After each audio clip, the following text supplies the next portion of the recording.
1.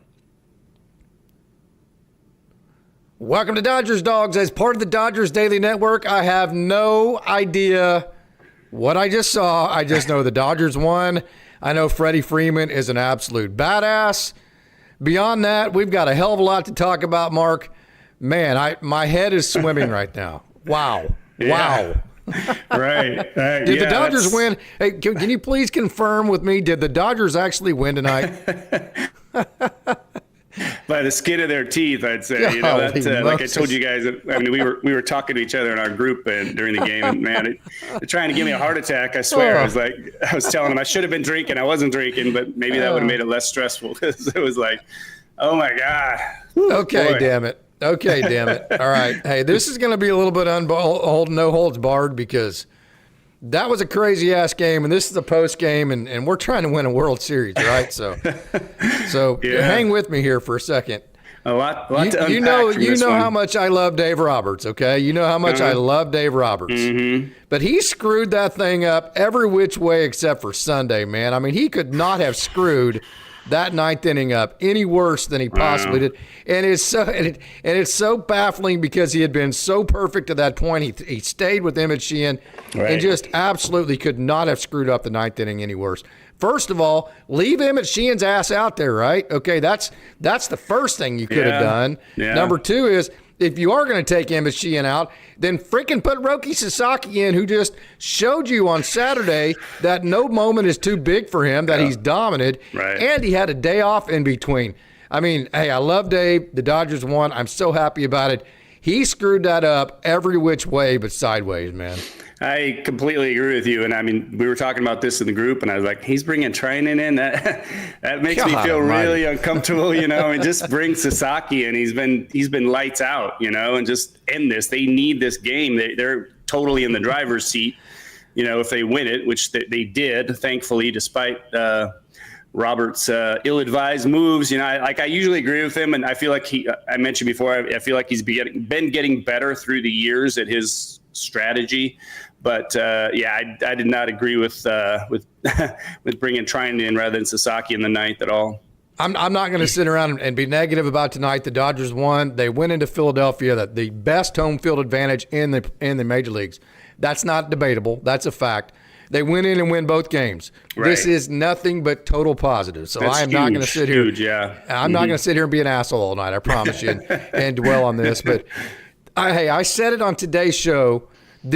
If you're in the mindset of, hey, let's go in and steal one in Philly. Hey, we got one. We're good. We can go big. Screw that, man. You're the better team. You don't want to have to win both games in Los Angeles to keep it from going back to Philadelphia for a Game 5 where, you know, Citizens Bank Park would be absolutely rocking.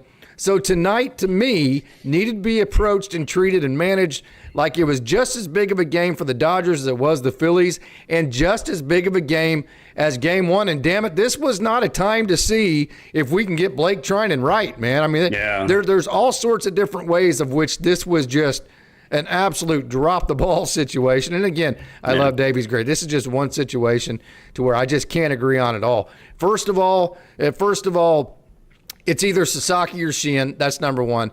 And two, it's way too big picture for what was at stakes for that moment. Trinan has been better lately, but he's been shaky to the point to where Dodgers fans weren't certain about that. 3 runs is not that many. So I just can't agree with anything that happened in that moment. I'm going to move on for that. Give you last comments there. Give all the people in the chat the ability, or if you're watching this as an archive, to let's get all of our bitch and moans out of this so we can then go have a good, fun show after this, right? Yeah, right. I mean, I understand, you know. I'm so happily pissed right now I can't see straight. That's a good way to put it, happily pissed. I mean, I see what Roberts is trying to do. He's trying to get him back in the groove, trying to get him confident. I don't care. Tonight was not that moment. It's not the right time for it. You know, put him in, you know, when they're up, you know, in the middle innings of the games at some point, you know, but I don't know. It's just not a good time for it. I was like, it just made me so nervous when he did that. But I mean, there's a lot of positives to take out of this game, and them going up 2-0 is just huge. Obviously, I mean, statistically, I think any team that goes up 2-0 in a 5-game series, Going back home? Oh my God! Oh yeah, absolutely. Yeah, to take. And you got Yamamoto and Glass now ready to go. Get the hell out of here! Yeah. I mean I can't say. Well, I mean they're definitely in the driver's seat. Let's put it that way. Don't want to jinx them, but this is a huge win, and that's why I just wanted him to just bring Sasaki in and just nail it down. They need this win too much, and he's just. I don't know. It's very bad decision. We can both agree on that. So I'm going to spin this into a positive, which I like to do because that's what you have to do if you're going to move on and go to the next day. And again, hey, the Dodgers went into the best home field advantage in baseball. You know what? You know why they did, Mark? First, and let me get to that here in a moment. Okay, but let me give you my positive spin on the Blake Trinan deal tonight. That went disastrous. Now, I'll say this: that hit by Castellanos, that was just total luck. I mean, that's just bad luck. But still, it's kind of weird how you make your good luck and your own bad luck when you make the wrong decisions. Yeah. It seems like you always end up with bad luck, right? Mm-hmm. So in a weird way, because trying to get Blake Trinan back on the beam or back in the saddle, like you say back on the beam, I say back in the saddle. Difference between somebody from California and somebody from Oklahoma, right?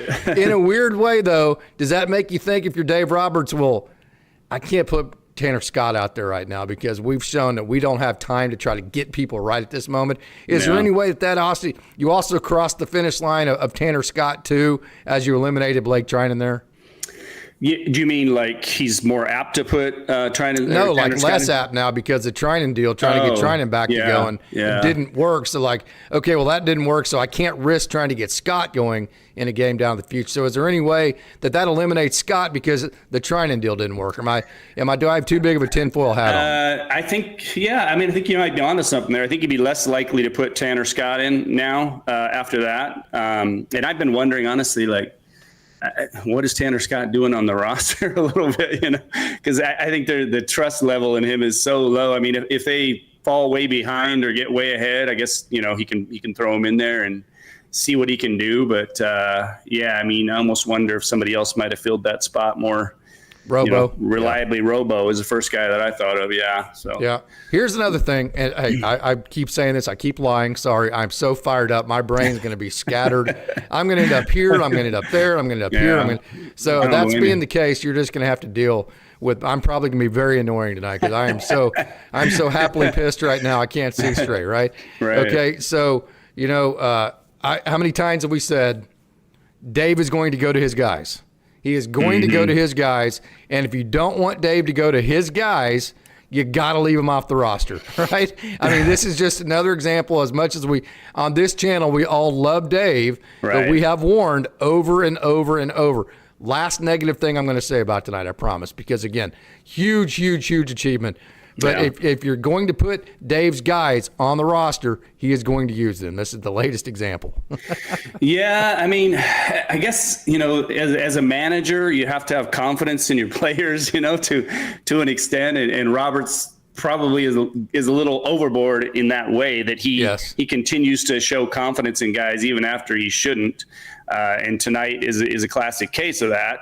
And I love Trinan, he's a warrior. He closed out last year and he's got cojones. But, it just hasn't worked this year. That's fine. No. So, Roberts needs to be a little less loyal to guys, I guess, or just when they're showing over and over that they're not doing it, not doing the job.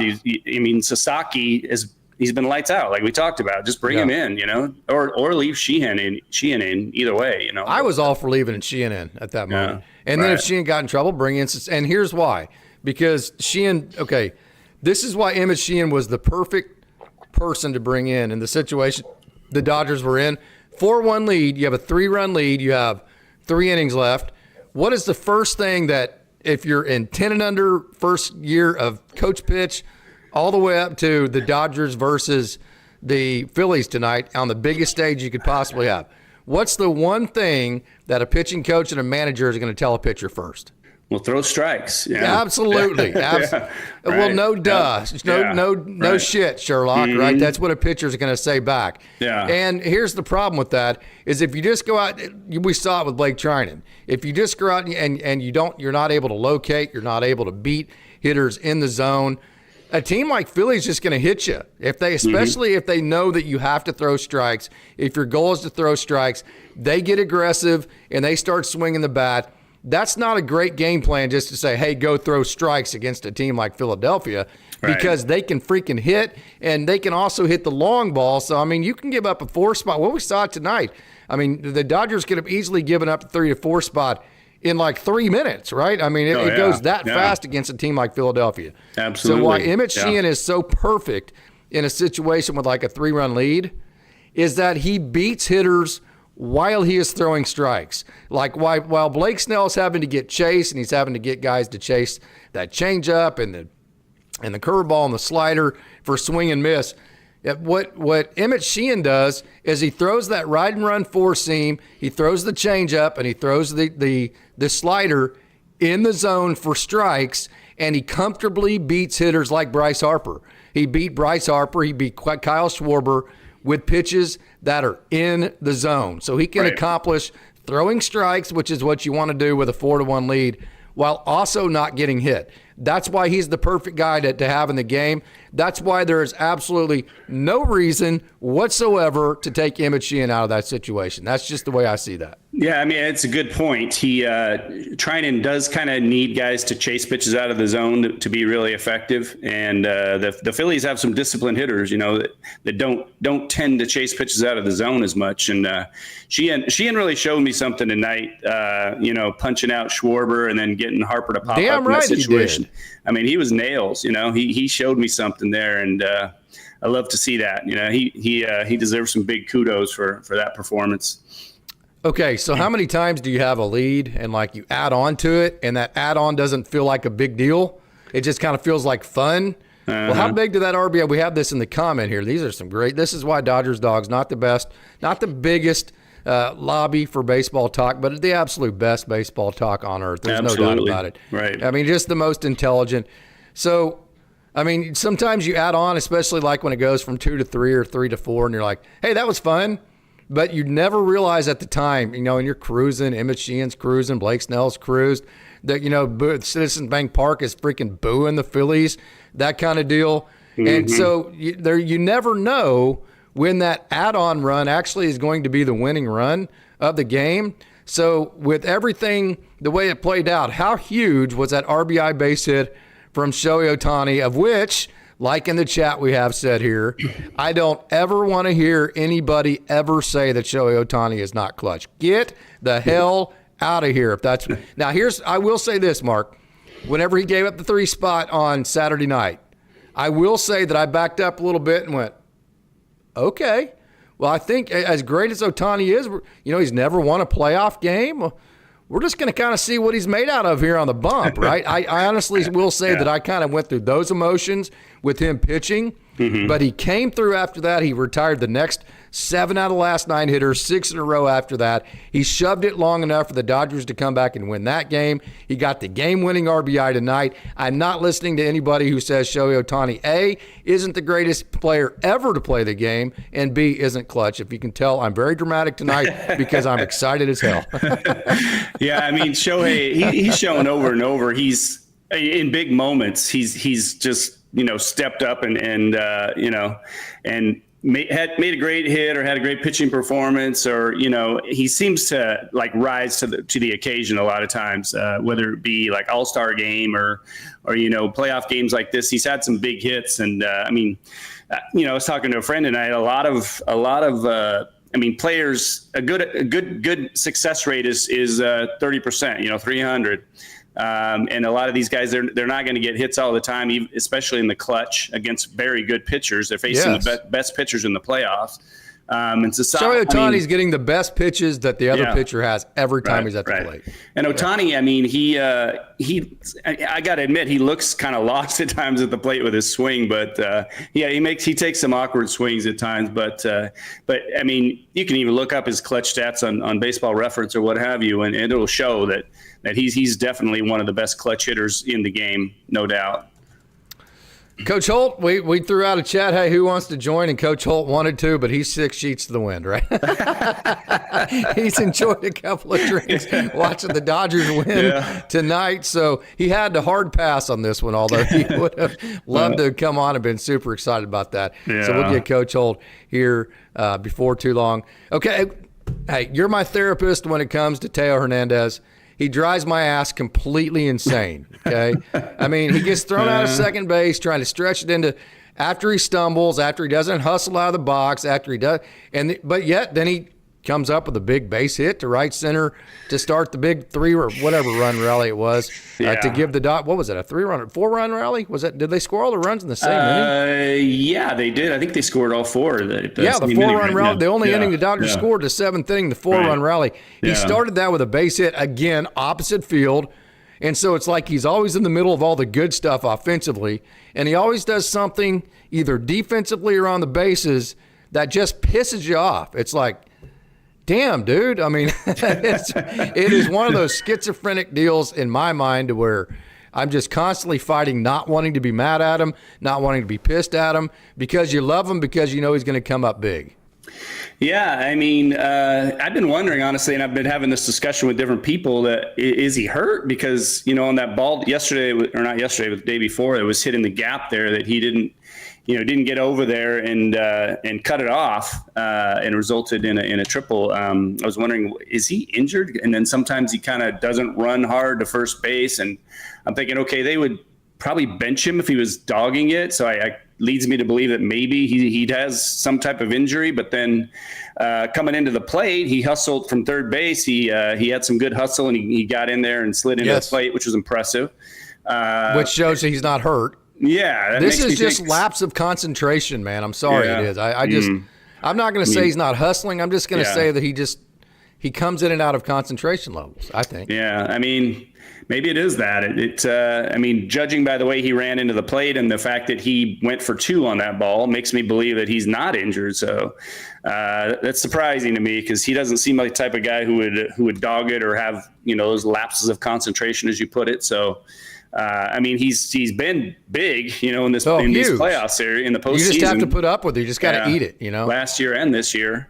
So he's had some really clutch hits for him and clutch plays. So, yeah, I guess you got to put up with it and ride the good with the bad. Yeah, have Roberts and maybe some of the team leaders talk to him and say, hey, get your shit together.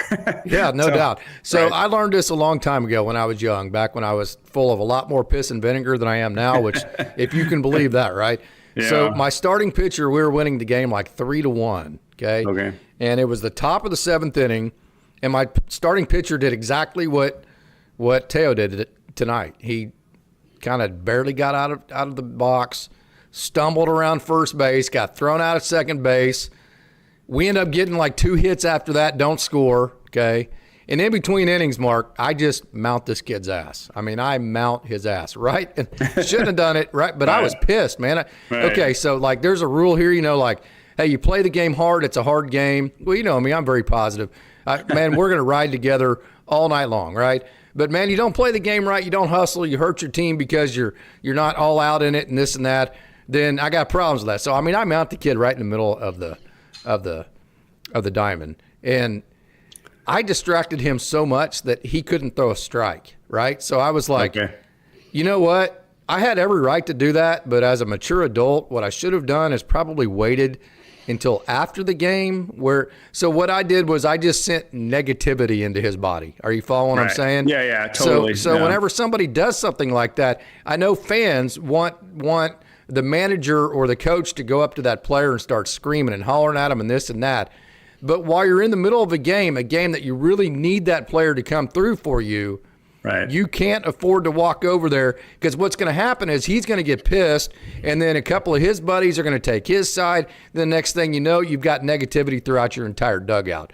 So I know us fans want like the manager or whoever it is to go and just rip somebody's ass after, but you just can't do that in the middle of a game, because you risk just way too much to lose at that point. Does that make sense? Yeah, and I think it depends on the player. Like some guys, they need a kick in the ass and they'll take it, and it'll motivate them even during the game, I think. And other guys, you got to coddle them a little bit more maybe, and, just say, hey, just try a little harder, whatever it might be, kind of the softer approach. But managers have to know which guy is which personality. Yeah. They need to do each of those things too. And, I know as a manager, managers have a tendency, and baseball players too, to keep their emotions in check. It's a long season, 162 games, whatever. If you get too worked up, it makes it a really long season. You'll die of a heart attack probably. Yeah. But yeah, doing it during the game is usually a tough thing. But yeah. So let me ask you, since you with your managerial experience, how would you handle the Teo situation? In game, I wouldn't. I told you yesterday what I would walk over to Teo. I would put my arm around him, and I would smile. I'd say, Teo, I love you. Hey, you're going to make up for that, right? You're impossible to stay mad at. Okay, hey, we can't do that, right? That's not something that should happen. You should have either stayed at first base, or we should have put ourselves in a position to get to second base better. But hey, we love you. Okay, and what we got to do right now, Teo, is we got to make up for it, like you always do, right, brother? Mm-hmm. So let's go make up for it. That's how I would. If I addressed it at all, that's how I would address Teo. Yeah, I think that's the right approach. If I was pissed about it, if I was truly pissed about it, I wouldn't say anything to him. And after the game was over, I would call him in my office and I would read him the riot act. I would be like, hey, man, we love you. You come up with huge hits, but this shit's got to go, brother. It's just got to go. We can't have it. That's how, if there was any negativity to it, it would be after the game where there's 48 hours until the next at bat, right? Where if he wants to get all pissed about it and this or that, there's time to get over it. So, yeah, I mean, him going for 2 on that, it's hard to fault a guy for over hustling necessarily. I mean, if he was going into like making the first or the third out at third base, for instance, you don't do that. You don't take that chance. But it's hard to fault him for like over hustling. But then, like you said, maybe not getting out of the box as well is another story. Castellanos, he took a big risk going into second base, and he was almost out on that play. In the ninth inning, it would have been nice if they had tagged him out, of course, but didn't happen, and added even more to our stress level, of course. It did. Yeah. Hey, we have a $2 super chat from Cole. The Dodgers lineup is deeper with Will Smith and Max Muncy. Hey, I'm to the point now to where Will Smith got a huge hit tonight. How about that, man? Max Muncy, just walk. just walk and get on base, right? And we also have a comment from Al Minerva talking about, hey, earlier in today's show was talking about how Shohei Ohtani's in pull off the ball mode, and hey, he can kind of get away with that in the regular season because you're playing your schedule, which means you're playing sometimes teams that aren't that good, and then not only that, they might even be pitching down staff guys, so he can really just overpower guys in the regular season, even if he is in pull-off mode. But when you get into the postseason, you're only facing the best teams, and you're only facing the best pitchers from those best teams. So when you are in a mode to where you're flawed a little bit with your swing, like to me, Shohei Ohtani's pulling off, that gets really highlighted because they're able to hit those holes. So if you noticed, and I think it was his first or second at bat, Shohei Ohtani hit that foul ball like just foul to the third base side. Mm-hmm. Right then and there, I turned around and went, okay, there we go. I don't know if it's going to work or not, but at least Shohei Ohtani is trying to hit the ball over there, and that's a good thing. And so from that perspective, I think he was trying to make that adjustment. I agree. And when you started talking about this, I was thinking the same thing, like Ohtani did try to make that adjustment and go the other way rather than pulling off the ball, as you say. So, yeah, I give him credit for that because, when you get to the playoffs, you do have better pitchers and they'll make you look bad if you're trying to do that. So, definitely. Yeah, 100%. How about Blake Snell? Okay. So, at one point, Blake Snell had thrown – okay, so he had thrown 5 strikes with his changeup out of, I think it was like 15. Let me get, first of all, you give your comments about what you thought about Blake Snell. Let me get to this actual tweet, and let me give you the actual numbers on just how well Blake Snell did tonight in getting the Phillies to chase all of his off-speed stuff. Yeah, I mean, Blake Snell was huge, and he continues to show he's kind of a big game pitcher. He's pitched really well in the playoffs throughout his career, and I just love the way he goes after hitters. He's a very smart pitcher in the way that he sets hitters up, and he has great command, so he can hit the corners with all of his pitches. I just love to see the way he pitches, and he's also showed a lot of cojones in this series too. And the first game he pitched against the Reds, he talked Roberts out of taking him out of that game. Yes. He wanted to stay in, and you love to see that, and he was huge in this game too. And they're letting him go longer than either the Rays or the Padres did, when they had him in the playoffs. So Roberts is doing the right thing with him, as far as I'm concerned, to give him credit for that. I thought he could have gone one more, honestly. I mean, tonight he goes 99. I said I really thought he could have got into the 120, 130. I mean, yeah. Did he look like he was slowing down to you? Not really. I mean, I would not have been disappointed if they gave him another inning, especially with the way the bullpen has been going. And then, maybe just have Sheehan pitch 2 innings and be done with it. Yeah. So, okay, yeah. We got the elephant out of the room in terms of the 9th inning, the decisions of the 9th inning. We hit those head on, not talking shit about anybody. Dave's our guy. We love Dave. I don't want anybody else. He's going to be in the Hall of Fame. If he continues to win games, he's going to be one of the best managers of all time. So not talking shit, just you have to address the elephant in the room. You got to get all that out, and you got to be real about it and give your own opinion and give it with really backed up factual data, right? Which is what we've done. So here's some more factual data about Blake Snell. This was, I believe, in the 3rd inning. Snell had thrown strike 1 on the first pitch just 7 times out of 15 hitters. So typically speaking, the Dodgers really rely on their pitchers throwing strike 1, and then it's a race to strike 2 from there. Blake Snell was not throwing strike 1, and that's because I said earlier today it wasn't about efficiency for him. It was about making sure that you grind as hard as you need to grind to make sure the Phillies don't score. So it's not about, hey, I need to stretch this game as far as I can go. It's about I need to string as many zeros as I can until the Dodgers can get to Jesus Luzardo. So he had landed his changeup just 50%. He had thrown just 5 changeup for strikes at this time, but he had gotten 8 swings and 7 whiffs on his changeups. Hey, let me say that again. He had thrown just 5 changeups in the zone, but had gotten 8 swings and 7 whiffs. And yet still he wasn't even getting strike 1 on the first pitch either. So he wasn't getting strike 1. He had only thrown 5 changeups in the zone, but yet he had gotten 8 swings, 7 whiffs. Now, you know what that tells me? That tells me that the Phillies were wound up and Blake Snell used all of that energy. I think it was Chuck Huddleston said today, hey, use all that energy at Citizen State Bank. Use that all attention. Use it against them. That tells me that Blake Snell used all that tension, all that energy against the Phillies, and they just were too amped up. Yeah, that's a good point. And as I said, Snell is one of the smarter pitchers around, so he knows well enough to do things like that. You go back to like Greg Maddux, and he was a master at that type of thing, like just understanding what the hitter is going through, his psyche and such, and where to throw a pitch at the right time, maybe throw a pitch out of the zone or whatever it might be if he knows the guy's being overly aggressive. And I think Snell is a very cerebral type of pitcher, and he understands that part of the game, and he took advantage of it to his credit. Yeah, he did a great job.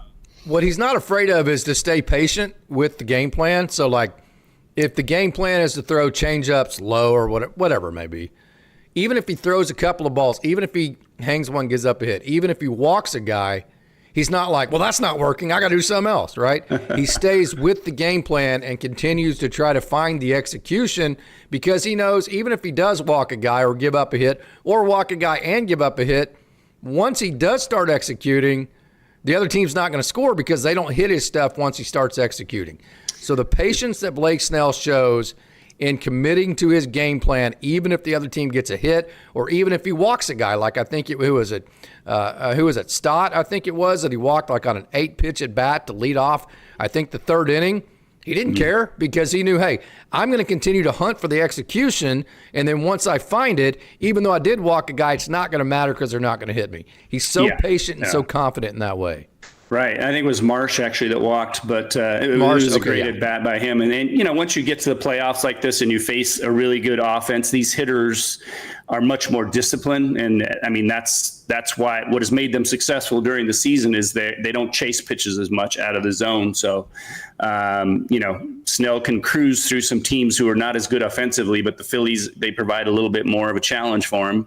And he stepped up to the challenge and pitched a great game. Also, on that, when Marsh did walk, he did a really good job of holding him on and eventually picked him off, too, is something else I wanted to mention. So, yeah. Great point. Yeah, that was excellent by him. So, on that, Marsh, just to kind of explain that. Whenever you steal against a lefty, you go first move. So, like, as soon as he moves his front leg, you're not reading him, you're not doing anything. As soon as he moves that front leg, you're gone to second base. If the pitcher picks to first base, you're just out. That's on the manager for calling the steal there. So that was a first move steal for Marsh. The base runner did nothing wrong. Just give the Dodgers credit for knowing, for guessing that Marsh was going to steal right there. So that was a great cat and mouse game there to watch. But I wanted to get that kind of geeky part out of it there. Yeah, some guys actually like stealing more off of lefties than they do righties. You know, they find it to be easier, but certain lefties like Clayton Kershaw is outstanding at holding runners on. Has been outstanding. He's still pitching, but Snell did a great job there.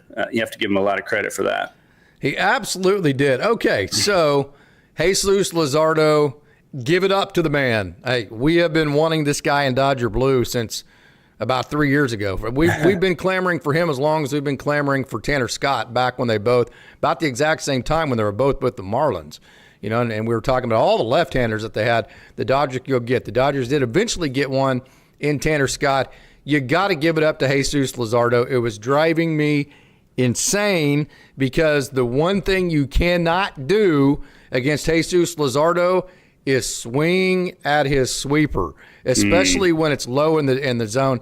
Freddie Freeman, of course, he came up with a huge double, so we love Freddie. Hey, anybody says anything about Freddie Freeman tonight, we're doing one of these right here, right? You're getting one of these. Yeah. You're getting the Dodgers Daily Punch in the nose because we ain't talking bad about Freddie Freeman tonight. Other than I'm going to say, when he swung at those two sweepers, whatever inning it was, to end the inning, I was like, dude, Freddie, you're Freddie, man. You know better than that. I mean, that's literally the game plan. Don't swing at the sweeper from Jesus Luzardo. But it's so hard not to because he has that 98 up in the zone. Mm-hmm. So, I mean, I didn't really think the Dodgers had a very good plan against Luzardo. I didn't think they ambushed his fastballs. I thought they swung at too many sweepers. But thanks to Blake Snell pitching his ass off, he gave the Dodgers time enough to put a good inning together. True.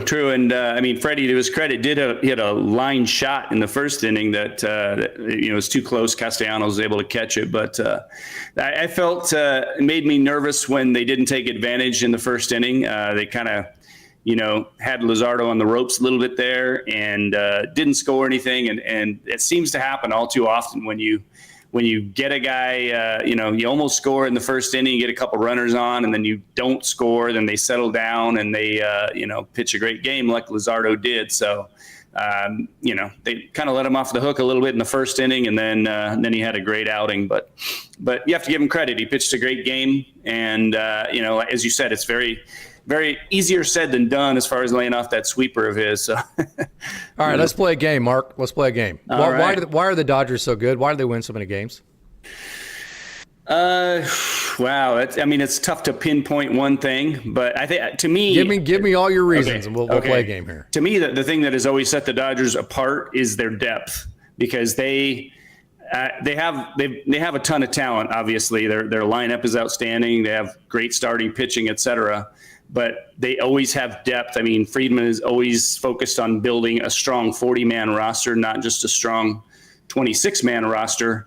And so when they have guys that are able to fill in as well as they do, because the last couple of years, how many starting pitchers have gone down and how many relievers. This year, they have guys step in. I mean, guys like Robleski, Sheehan, different guys like that, Rojas and Kike, coming in and playing well when guys are hurt. So they the last couple of years, they've had a ton of injuries, and they have guys come in and fill in for them. So that, to me, that's the key to their success overall. It is that they have talent, but how many times the Hernandez boys, when Kike, I said it today, I've said it many different times, not only whenever Teo comes up with a big hit, which he got the base hit to start the big 4-run rally in the 7th, but when that thing goes to right center, it's like it tells the dugout, hey, we're ready to go now, boys. Okay, hey, it's time to actually put an approach in place now, and let's go to work. Right. So how many times when Kike and Teo, when they do something to impact the game, how many times do the Dodgers win? It seems like every single freaking time, right? It's a good point. Yeah, it's a good point. I mean, they've been a huge factor in their success. I mean, in the playoffs last year and this year too. So they have kind of led the way. And Teo, despite some of the shortcomings that we mentioned earlier, he's been their emotional leader the last couple of years, as far as I'm concerned. He's kind of their cheerleader and emotional leader in the dugout. So he's been huge for him, and Kike too. Obviously, Kike. They're both the kind of guys who get the team fired up, and you need those kind of guys. The TBS announcers, I'll leave it at that. Okay. But when the game was over, they said that Tommy Edman, I got a kick out of this. They said Tommy Edman needs to go buy Freddie Freeman a steak. I said, nope. You know who needs to buy the steak tonight? Well, Roberts maybe. That needs to be Dave Roberts. Yeah. Because you know what? Whenever you win, okay, it's one of those deals like, you ever seen the movie Major League? Yeah. Okay. Oh yeah, classic. Yeah. So it's like whenever you win, all is forgiven, right? But it's one of those where you walk up and you go, hey man, don't ever effing do that again. It's one of those deals. So the guy that needs to be buying the steak tonight for Freddie Freeman is not Tommy Edman, okay? Yeah. It is Dave Roberts, period, end of discussion. Well, and we say that, I say that laughingly because I have made so many stupid decisions in my life to where I left the game and we won, and I was like, that was the dumbest thing I've ever done in my life. Thank you, God, that you guys covered my – matter of fact, I can't tell you how many times in my life, Mark, where like in the 6th inning, I've walked up to something like I got somebody thrown out, or I've called the guys over and I said, guys, I effed up, man. I mean, I point blank, I effed that entire situation up. And because of that, now you're down 4-2. My fault. My bad. So sorry, guys. I don't know what else to tell you other than I effed it up. I'm sorry. So from here, how about you bail my ass out, right? How about we do that? So I say that from that perspective. Like, I just feel like it's one of those moments, right? Right. Well, I mean, I think players gain respect for you when you're willing to admit that you made a mistake, because not everybody is perfect and every manager makes mistakes. And I think Roberts a lot of times gets blasted more than he should because fans have a tendency to assume that the alternate decision would 100% have worked if he brings another pitcher in and he does. And Great point. Great point. If you just know that this decision didn't work. Right. Hell, Sasaki could have came in and gave up 4 runs. Who knows? Exactly. Right? We don't know. I mean, there have been countless times in the past in playoffs where fans just assume that whatever the other decision would have been, or they claim that they would have made a different decision before it was even made, that it would have 100% worked, and we just don't know that. I mean, when Snell was taken out early against the Dodgers in that World Series game, we don't know. I mean, maybe he would have got hit hard if they'd have left him in another inning. You just never know. So you can't assume that whatever decision was made was going to work out. And the only reason why somebody might say leave Emmet Sheehan in was because Dave Roberts had the balls to leave him in, right? I mean, I'm going to say that point blank. That's probably not politically correct to say, but I'm going to say it anyways. And so, hey, man, everything has been – so I'll say this. Karma is a great thing, and Dave has pulled every right button for a long, long, long time now. So we're going to rejoice and be happy. Everything came through. The Dodgers are 2-0 in this game or in this series, and nobody would have thought that going into Philadelphia. So not only that, more to be excited about, and I'm probably acting like I'm 5 years old tonight because I'm just on class. This is why I never did post-game talks like as a coach, because my kids would have been like, dude, you're acting like a dumbass. Stop, right? I got to calm down and think a little bit more about it. Yeah. But it's okay. It's okay to have fun every now and then in a post-game setting because this was a big one and you have the day off tomorrow, right? I mean, you can enjoy this one because, again, you don't have to go, okay, well, what about tomorrow now? Okay, so I say that to say here's another really exciting part of this game. The Dodgers didn't have to slug. You had the double. You had the lead. You had the leadoff single by Teo. You had the double from Freddie Freeman on a sweeper down in the zone. You had the check swing bunt by Teoscar Hernandez. You had a walk, and you had a base hit from Shohei Ohtani. So you executed winning baseball plays on offense, okay? And then you executed a winning baseball play on defense with the wheel play. So what the Dodgers ran there is called the wheel play. So with a runner at third, when you know they're going to bunt, what you do is you crash your third baseman and your first baseman. That means that your shortstop covers second. Actually, we would actually sometimes have our second baseman cover a third base too. We would actually designate which one we wanted to cover.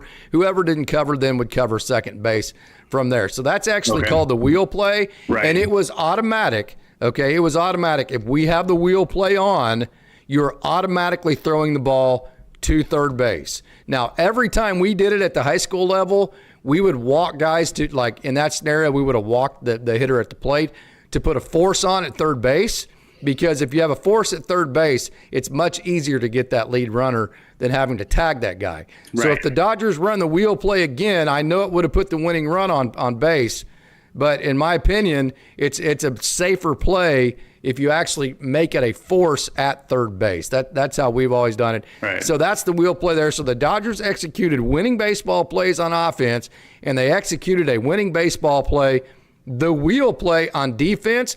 I know Dodgers Dawgs fans get bored and tired of us hearing us talk about winning on the margins, but you won with Teo Hernandez, you won with Teoscar Hernandez, and you won with a wheel play, you won with 2 singles, a walk, and a double.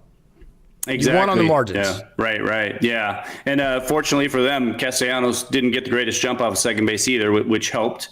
But, they executed it really well. A lot of times the Dodgers, they make key plays like that are overlooked because of all the talent they have and their offense and starting pitching and everything. But their defense steps up and makes some big plays. And during the season, you and I, we were talking. I was mentioning how it's a roller coaster and it would drive us crazy. But I feel like they were almost a little bored during the regular season. They weren't like as motivated. Obviously, I think it's kind of human nature.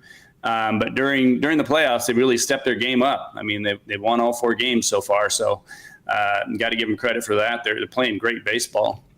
So to your point, the reason why Castellanos did not get a good jump is because whenever you run the wheel play, what you do is, Mark, whenever your shortstop, I didn't see the way the Dodgers ran it, but if they have any clue what they're doing, which I'm assuming they do, what you do is the shortstop goes in front of the runner, okay? And then as soon as that shortstop is in front of the runner, and he's shielding the runner from to the pitcher. In other words, the runner can't see the pitcher because the shortstop is right in front of the runner. That's when you deliver the ball to home plate. Right. So it wasn't necessarily that Castellanos got a bad jump. It's just that by running the wheel play, that's how you run it if you time it right to where the runner at second base doesn't know when the pitcher is delivering it to home plate because the shortstop's going in front of him. And then also because you're not playing a offensive play there, your second baseman is immediately going to second base, right?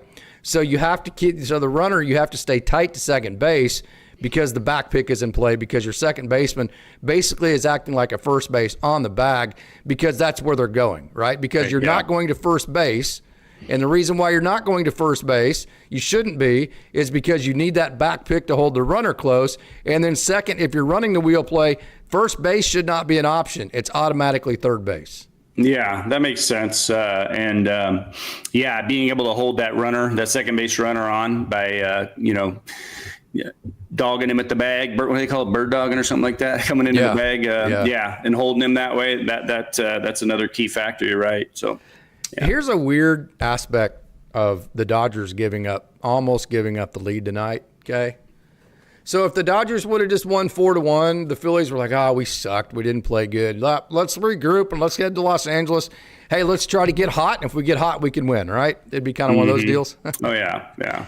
In some ways, by them coming all the way back and should have probably won this game in a lot of ways, and then losing, Is that not more demoralizing than if they just would have stayed 4-1?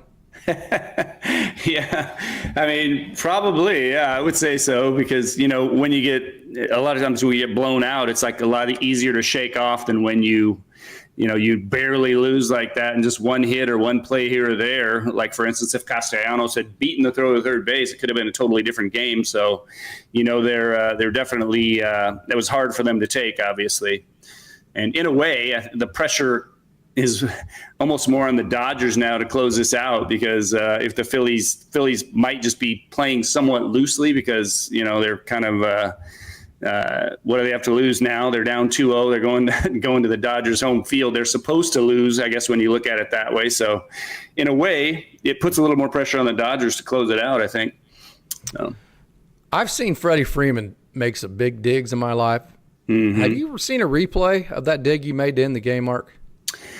I didn't. I did see the one right after he made it, and oh my God, that play when it happened, I was like, "What are you doing, Edwin?" I jumped out of my chair. But yeah, I mean, that was a fantastic dig, because that was not an easy play to make at all. Oh my God! Yeah, that wasn't. Not, some of those digs are short hops and some of them are long hops. That was that worst one. That's what's called a tweener hop. Right. And I mean, he had to literally go to his knees just to try to get eye level with it, to try to get a read on it and stay on the bag. Yeah, that was an insanely good play. Not just because of the situation, just that's incredible. Right. I mean, I played ball my whole life, and I can dig balls out okay, but that play, I don't think I would have had a shot at. That was an outstanding play by Freddie. Yeah, absolutely. Yeah. Yamamoto coming up. What do you expect for him? As we get the day off tomorrow, we get to enjoy that. We get to watch this.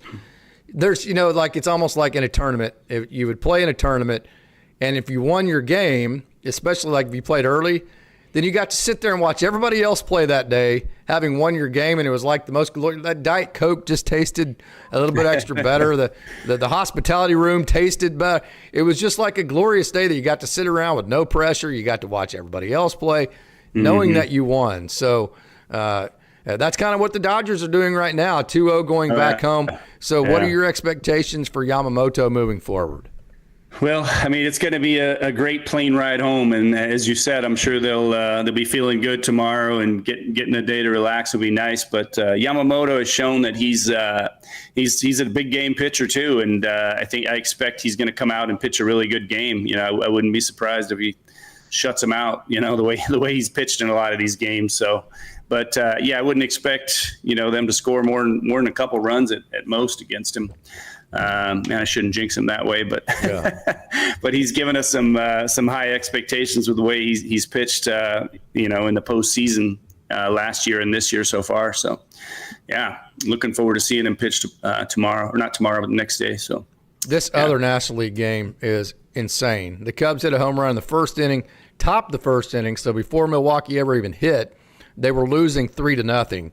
And I saw that, now Milwaukee's winning again in the top of the fourth inning. By the way, that 3-run home run that the Cubs hit, whenever the announcer in the game said, hey, it's the Brewers already down 3-0 before they ever got to hit, that brought me back. State tournament, this would have been about 2003, okay? We're in a place called Sand Springs, Oklahoma, and a guy named Zach Seifert is pitching for us. Zach still lives in Guthrie. He has kids now, and they're really good, and he's part of our baseball system here in Guthrie. Now, Zach's an awesome dude. Matter of fact, his brother Hayden was one of my assistants on one of my last years that I coached here. Awesome family, okay? Guthrie through and through.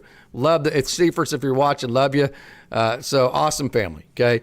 So Zach Seifert's pitching, and he's really good, and he gives up 7 runs in the top of the first inning, okay? Does not make it through. So we are down 7 runs before we ever hit in the first game of our state tournament in 2003, right? So I turned to Chappie, who is the head coach. I said, Chappie, we're averaging about 11 runs a game, which tells me all we got to do is keep them to 3 from here on out, and we're going to win this game. So if you know Chappie, he played at OU. He's all-stater, all that. He's very, very confident.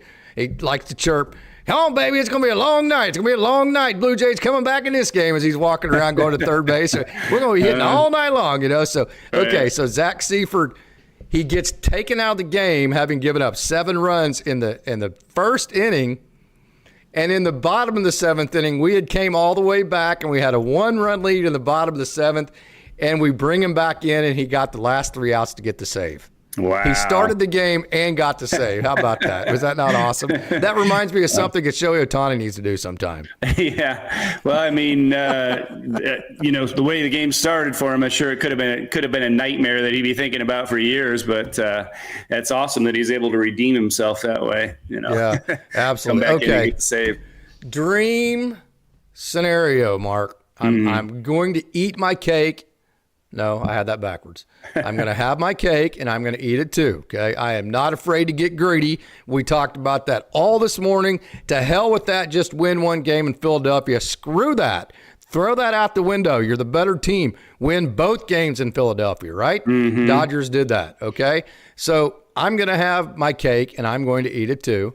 I am making a request to anybody from the Dodgers organization watching this, which is nobody, okay? But just in case somebody comes across this, and skip through all the Dave Roberts stuff at the beginning. First of all, do that, please, okay? But if you are to come across this and you're watching this, okay, if the Dodgers are in position, please do me this one favor.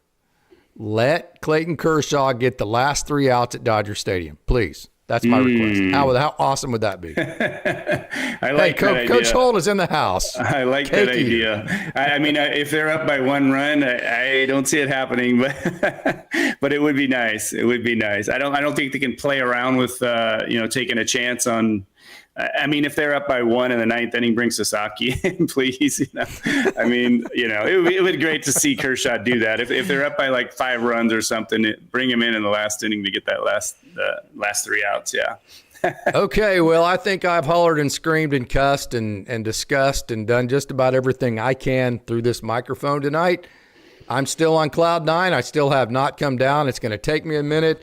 My wife, I'm sure, and my 2 Dodgers dogs are probably like, how that dumb son of a bitch will not shut up in there. We're trying to go to sleep, but it is what it is. I can't help it. So I'm going to leave you at the final thoughts. All right. Well, looking forward to and hoping for the sweep, and then they'll, obviously get some time off and to rest up. I mean, their bullpen really hasn't been used much at all, thankfully. Thankfully, they haven't had to go to it, but I like their chances with Yamamoto pitching, and we'll see where it goes. But kudos to the team for playing great. And Will Smith, I don't think we mentioned, but he had that very clutch hit. And I think maybe he might be in line for a start that last game. What do you think? I'm glad you said that. We almost made it through this entire show without giving Ben Rortvedt standing ovation. Ben Rortvedt. Hey, You want to know what Ben Rortvedt's role is on this team, Coach?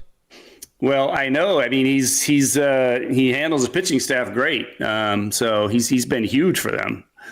No doubt. Lay down a bunt every now and then if you have to, and handle the pitching staff. Beyond that, hey, we're good. If we don't have enough offense outside of Ben Rortvedt, we didn't build a good enough roster. But Andrew Friedman, I'm telling you, I'm going to go back to that.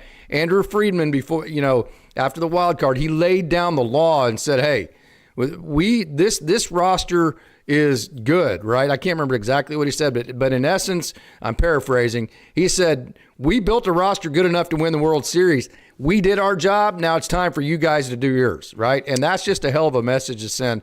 And so I think that was taken. The Dodgers are doing that. And so I say that to say there is enough talent offensively around Ben Rortvedt where all we need him to do is catch and throw down whatever finger they're throwing down and bring it home in terms of guys not giving up runs. And he did that. So let's not get out of here before giving up big props again to Ben Rortvedt. Yeah, absolutely. He's, where would they be? And who would have thought at the beginning of the season or even halfway through the season that, we'd be saying this about Ben Rortvedt, but he's been a huge part of their success. And I don't know, it would have been much more difficult to wrap up the division. And they might not have won all these games in the playoffs without Rortvedt in there. So, yeah, he's been huge. Okay, I lied again. Give me your, say, top 5 relievers in order. Oh, boy. That's funny. I've been thinking about that a little bit myself. But, I would have to say Sasaki, number 1. He's the one that I trust the most above right Vesia? now. Above Vesia? Oh, yeah. Yeah. Woo. I trust him more than Vesia right now. Sasaki, yeah. Vesia's nails, man. Yeah, but he's been a little bit shaky, towards the end of the season. So he did a great job tonight. I give him props. Did a hell of a job the other night. Came in with the bases loaded. Right. True. Yeah. But yeah, Vesia, number 2. From there, boy, it's tough. I think at this point, like Sheehan, the way he pitched tonight, is probably up there on the trust tree. And boy, from there, it's dicey. I guess you'd have to say Trinan number 4. And see, that's what doesn't make sense about Robo not being on this roster. Why wouldn't you trust Robo to get at least to like the 6th and 7th innings? That just does. That's weird. I don't get that.